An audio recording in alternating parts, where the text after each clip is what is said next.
Ce soir, je voudrais vous conduire dans une lecture assez longue, dans le chapitre 13 du livre des Juges, à partir du verset 2.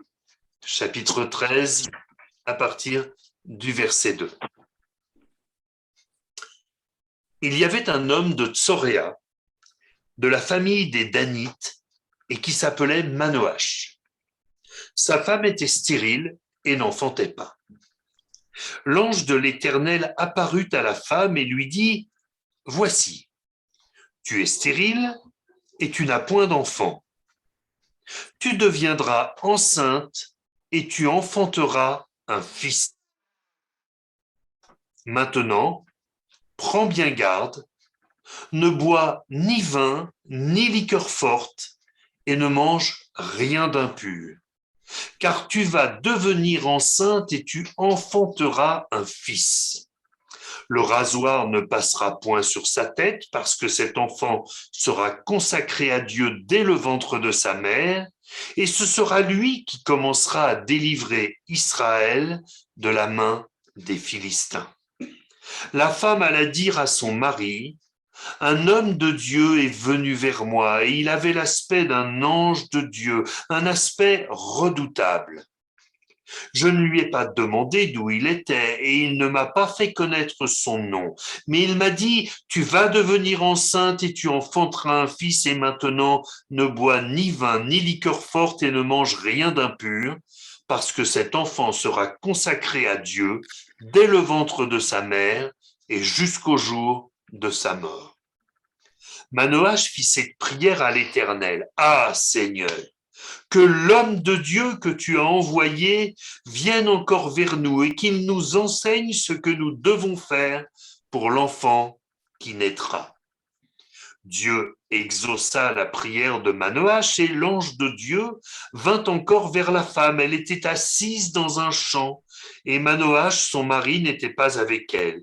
Elle courut promptement donner cette nouvelle à son mari et lui dit : « Voici, l'homme qui était venu l'autre jour vers moi m'est apparu. » Manoach se leva, suivit sa femme, alla vers l'homme et lui dit : « Est-ce toi qui as parlé à cette femme ? » Il répondit : « C'est moi. » Manoach dit : « Maintenant, si ta parole s'accomplit, que faudra-t-il observer à l'égard de l'enfant et qu'y aura-t-il à faire ? » L'ange de l'Éternel répondit à Manoach : « La femme s'abstiendra de tout ce que je lui ai dit. Elle ne goûtera d'aucun produit de la vigne, elle ne boira ni vin ni liqueur forte, et elle ne mangera rien d'impur. Elle observera tout ce que je lui ai prescrit. » Manoach dit à l'ange de l'Éternel : « Permets-nous de te retenir et de t'apprêter un chevreau. » L'ange de l'Éternel répondit à Manoach : « Quand tu me retiendrais, je ne mangerai pas de ton mets. Mais si tu veux faire un holocauste, tu l'offriras à l'Éternel. » Manoach ne savait pas que c'était un ange de l'Éternel. Et Manoach dit à l'ange de l'Éternel : « Quel est ton nom afin que nous te rendions gloire quand ta parole s'accomplira ? » L'ange de l'Éternel lui répondit : « Pourquoi demandes-tu mon nom ? Il est merveilleux. » Manoach prit le chevreau et l'offrande et fit un sacrifice à l'Éternel sur le rocher. Il s'opéra un prodige pendant que Manoach et sa femme regardaient.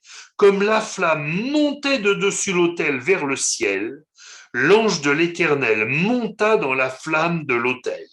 À cette vue, Manoach et sa femme tombèrent la face contre terre. L'ange de l'Éternel n'apparut plus à Manoach et à sa femme. Alors Manoach comprit que c'était l'ange de l'Éternel. Et il dit à sa femme : « Nous allons mourir, car nous avons vu Dieu. » Sa femme lui répondit : « Si l'Éternel avait voulu nous faire mourir, il n'aurait pas pris de nos mains l'holocauste et l'offrande, il ne nous aurait pas fait voir tout cela, mais il ne nous aurait pas maintenant fait entendre pareille parole, pareille chose. » La femme enfanta un fils et lui donna le nom de Samson. L'enfant grandit et l'Éternel le bénit. Amen. Alors, une lecture assez longue, mais qui nous apprend beaucoup de choses, à la fois sur le cœur de l'être humain et sur le cœur de Dieu. Nous allons procéder en 3 étapes. Tout d'abord, analyser la relation entre Dieu, Manoach et sa femme. Puis nous verrons ce que peut être le bon sens spirituel, c'est le titre de cette méditation, un peu de bon sens. Et puis enfin, trouver des applications pratiques pour notre vie. Un ange de l'Éternel apparut à la femme et lui dit, voici, tu es stérile, tu n'as point d'enfant, tu deviendras enceinte et tu enfanteras un fils. Je fais la parenthèse sur les apparitions de l'ange de l'Éternel qui sont des manifestations, le terme technique sont des parousies, donc des manifestations de Jésus-Christ avant son incarnation. D'ailleurs, il est aussi appelé l'homme de Dieu. Nous savons que le Seigneur Jésus sera souvent appelé le Fils de l'homme et il s'appellera lui-même souvent le Fils de l'homme. Dans la manière de procéder du Seigneur dans cette affaire, il y a quelque chose d'extrêmement intéressant et si jamais vous ne savez pas quoi répondre quand quelqu'un vous dit oui, mais la Bible, c'est un livre qui est très patriarcal, tout est pour les hommes, rien n'est pour les femmes.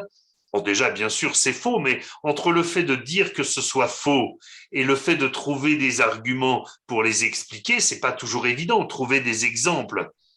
Mais là, on voit bien que l'ange apparaît à la femme de Manoach. Il apparaît à cette femme parce que c'est la première concernée par cette grossesse.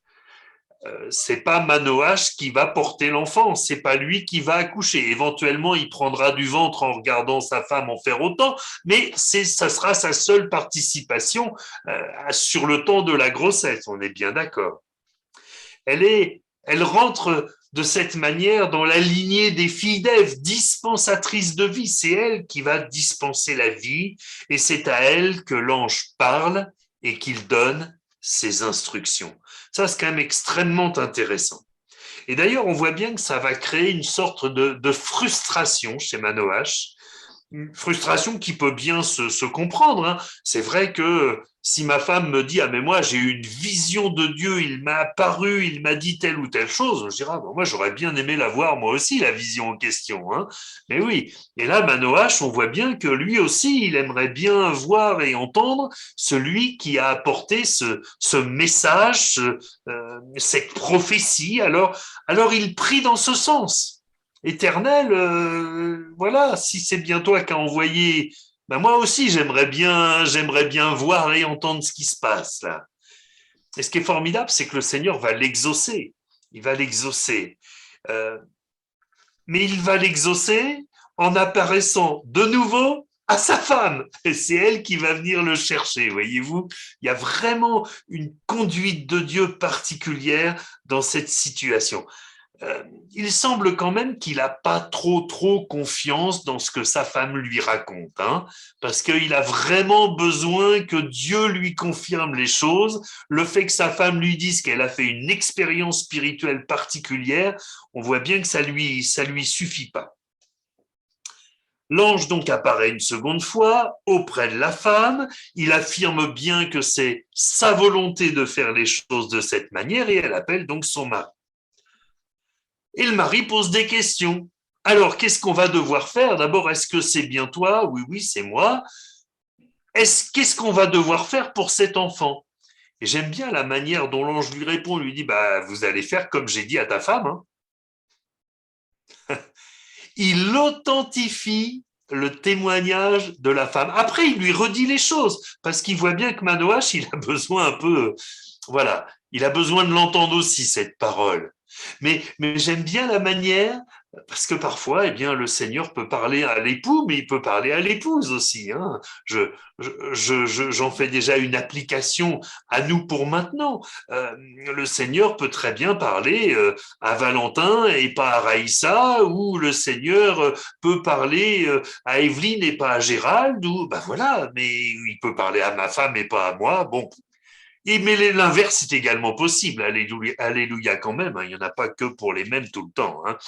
Voilà. Et on voit bien qu'il y a une confusion spirituelle, c'est difficile. Est-ce que c'est un homme? Est-ce que c'est une créature céleste? Est-ce que c'est Dieu lui-même? On voit bien que la panique de Manoach témoigne qu'il ne connaît pas vraiment l'Éternel. Il ne sait pas vraiment reconnaître Dieu.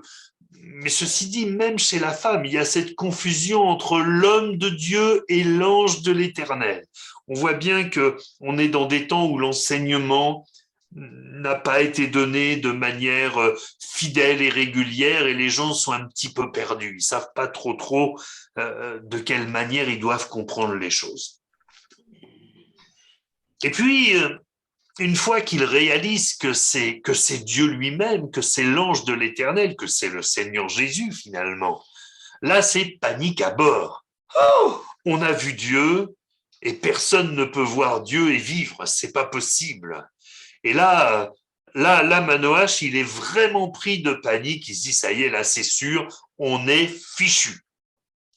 Et c'est là que le bon sens spirituel de sa femme entre en ligne de compte. Si l'Éternel avait voulu nous faire mourir, il n'aurait pas pris de nos mains l'holocauste et l'offrande, il ne nous aurait pas fait voir tout cela, il ne nous aurait pas maintenant fait entendre pareille chose. On voit bien qu'il y a une logique que la femme a comprise de la part de Dieu et que Marie, il est passé complètement à travers. Hein. Lui, il est en brasse coulée complète, il n'a rien compris à ce qui s'est passé, mais cette femme, elle comprend bien que Dieu ne fait pas mourir des gens à qui il a promis un fils. Ça, c'est pas possible. Si Dieu promet un fils, Dieu tient toujours promesse, donc il ne va pas faire mourir ces gens-là. Dieu se révèle de façon miraculeuse, mais il ne le fait pas pour des gens qui n'ont pas d'avenir, pour des gens qui n'ont pas de place dans son plan.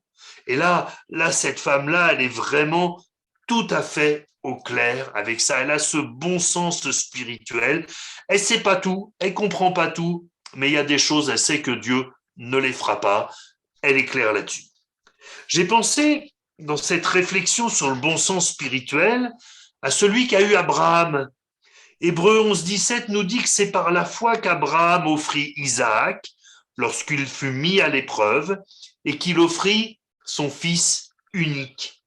Lui qui avait reçu les promesses et à qui il avait été dit en Isaac sera nommé pour toi une postérité. Il pensait que Dieu est puissant même pour ressusciter les morts, aussi le recouvra-t-il par une sorte de résurrection. Son acte peut sembler fou. Moi, je crois que tous les papas qui aiment la parole de Dieu se sont posé la question, peut-être les mamans aussi, hein, mais moi je parle au nom des papas, hein, qu'il n'y en ait pas que pour les mamans ce soir, hein, il manquerait plus que ça. Mais on se pose la question quand même.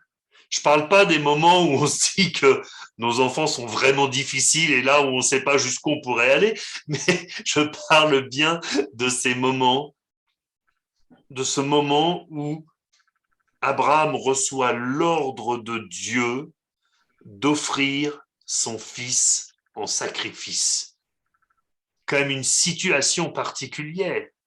Et on voit qu'Abraham va aller avec son fils sur le mont Morija, avec le bois, avec le feu, avec le couteau, ce qui vaudra à Isaac une question.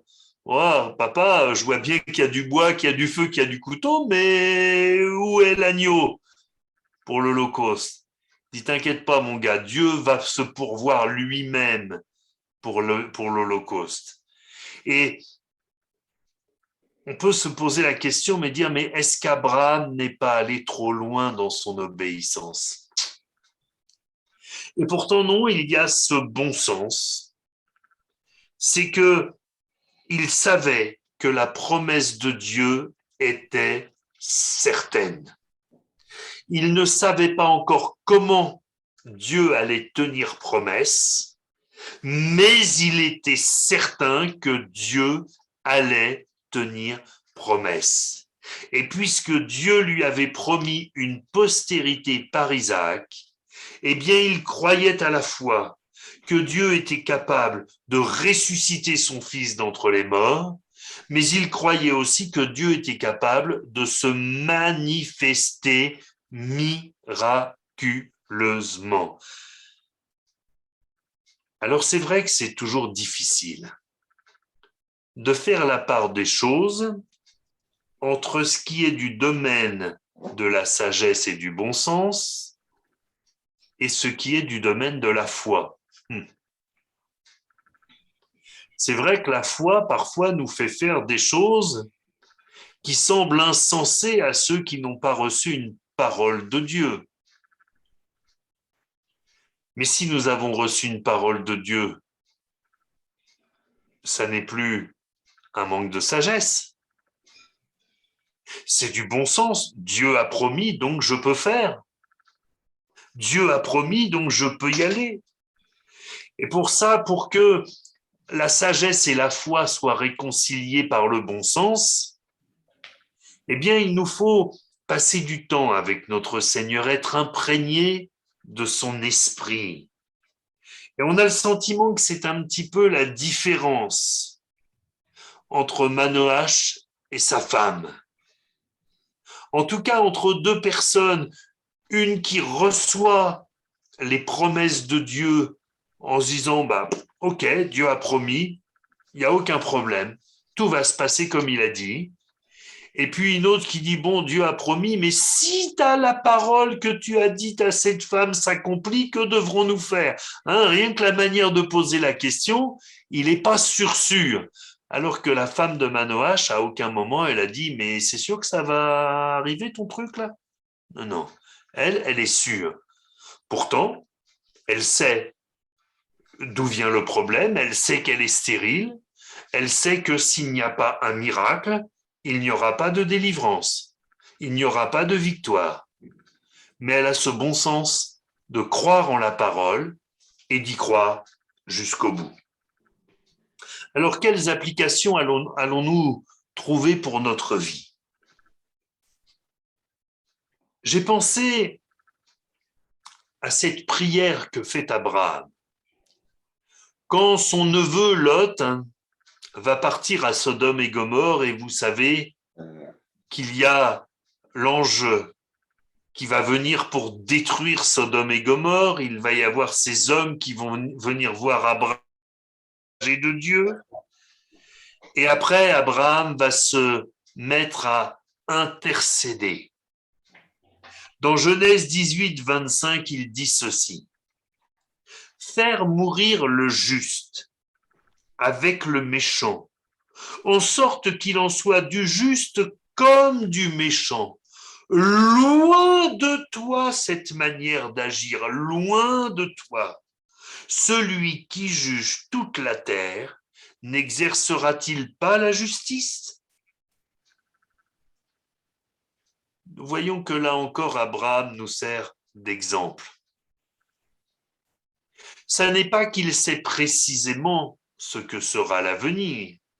Si vous reprenez cette prière d'intercession, vous savez qu'il va s'arrêter à un moment.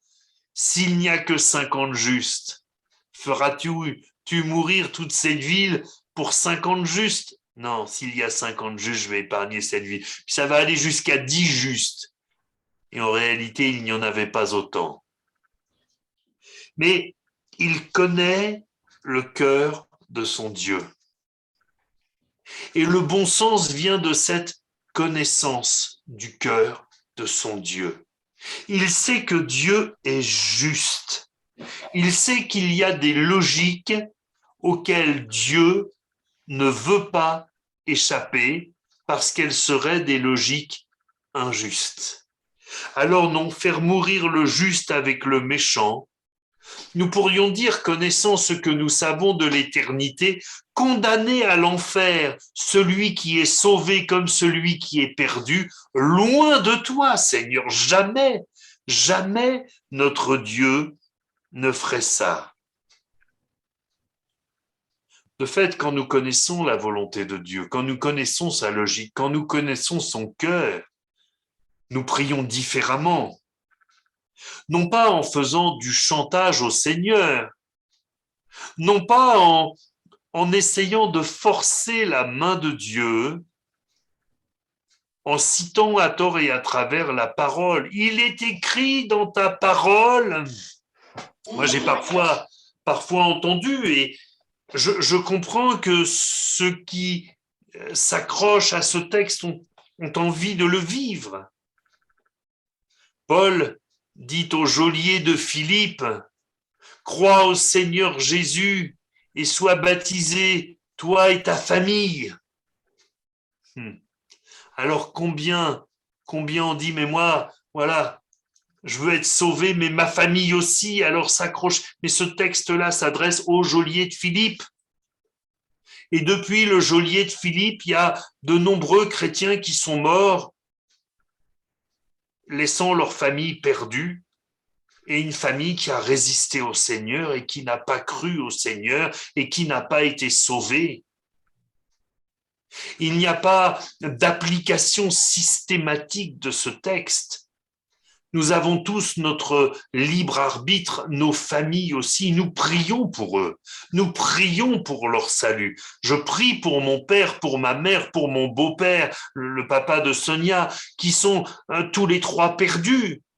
Et tant qu'ils sont vivants, je crois qu'il y a encore possibilité d'un miracle. Mais si un jour l'un d'entre eux part sans avoir donné son cœur au Seigneur, eh bien, ça sera leur décision et leur responsabilité. Nous en serons malheureux, mais nous n'y pourrons rien. Donc, il ne s'agit pas d'utiliser des textes à tort ou à travers, ou de faire du chantage au Seigneur, ou de prendre nos désirs charnels pour des réalités spirituelles. Mais il s'agit de prier avec foi en discernant ce que notre Seigneur attend de nous dans la prière. Nous charge à nous d'apprendre à le connaître et de prier selon ce qu'il nous permet de discerner. Je prends un autre exemple. Dans Ésaïe au chapitre 30 au verset 15, il est écrit « Car ainsi a parlé le Seigneur l'Éternel, le Saint d'Israël.